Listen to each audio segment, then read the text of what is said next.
Donc, cette année 2016 s'annonce assez bien au niveau des colloques, parce qu'après avoir patiné un petit peu pendant les premiers colloques de décembre et janvier, où il n'y avait pas vraiment d'idées majeures et de motifs de rassemblement, là, je me trouve avec un vrai bon sujet, double d'ailleurs, c'est-à-dire d'une part, éliminer les brebis galeuses au sein de l'astrologie,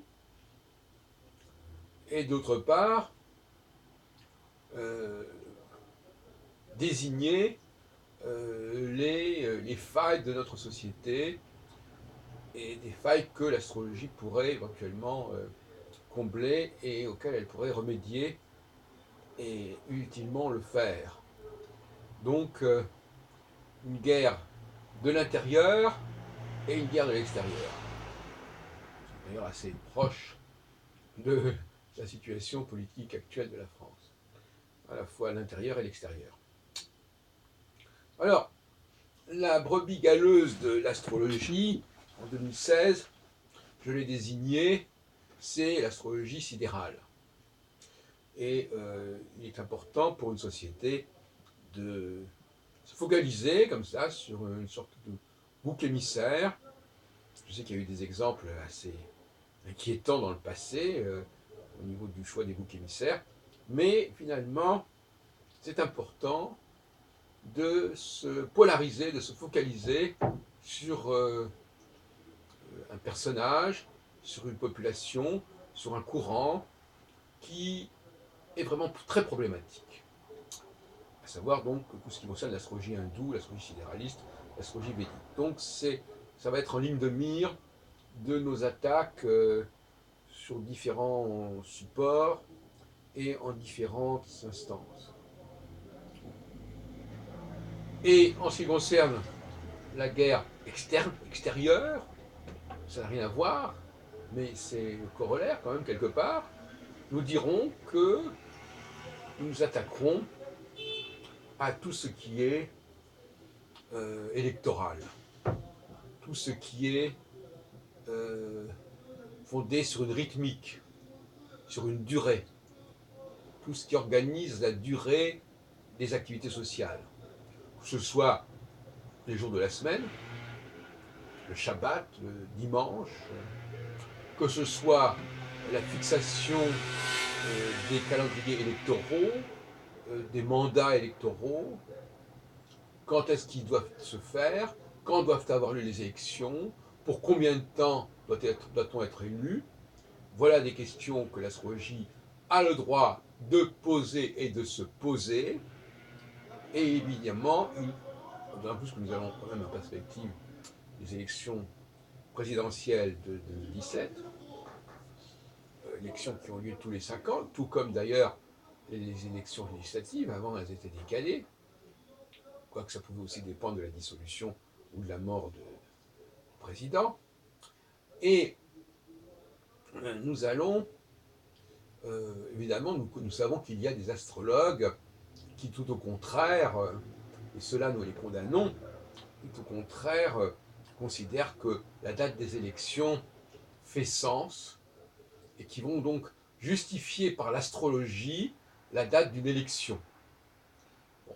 Alors là, je crois que c'est pousser le bouchon un peu loin, parce qu'on sait très bien que la périodicité instaurée par les constitutionnalistes, comme on les appelle, ceux qui établissent des constitutions, qui établissent des lois constitutionnelles, euh, c'est quand même n'importe quoi, on est d'accord là-dessus.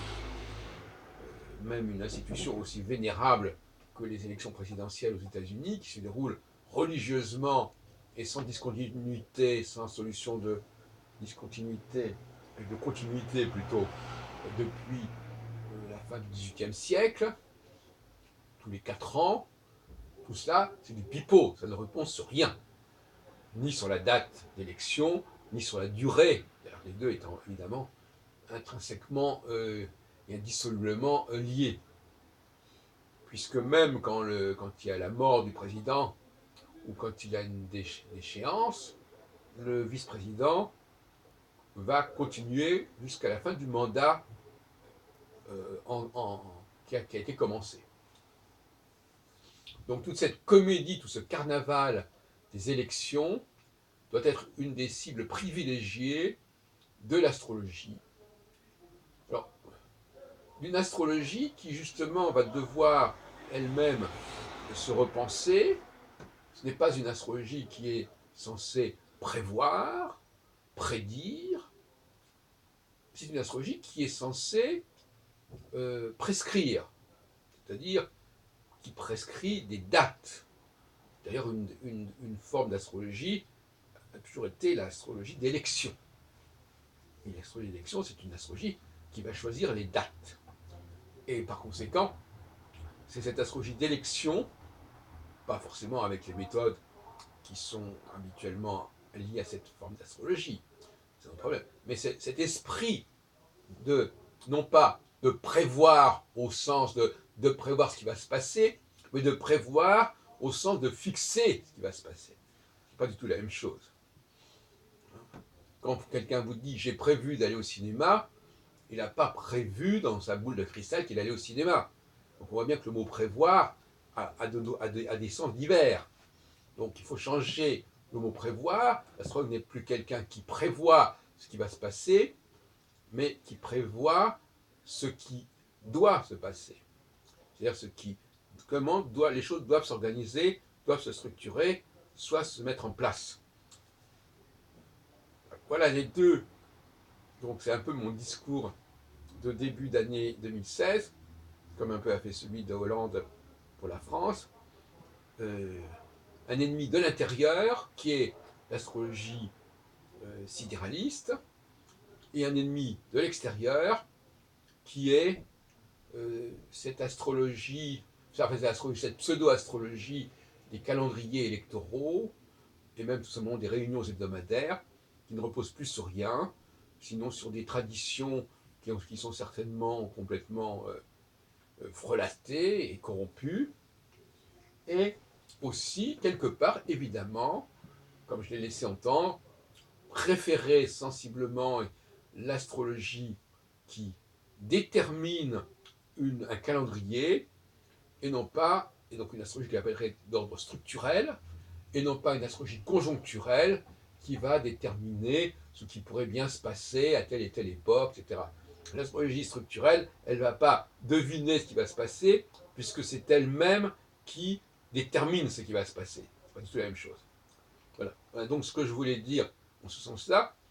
Et donc, nous aurons donc un grand colloque au printemps 2016, auquel vous êtes cordialement invités. Et j'espère qu'il sera aussi important que le colloque que nous avons organisé il y aura bientôt 12 ans, en 2004, et que vous pouvez toujours visionner sur Internet. 12 ans correspondant plus ou moins au retour de Jupiter sur sa position de départ.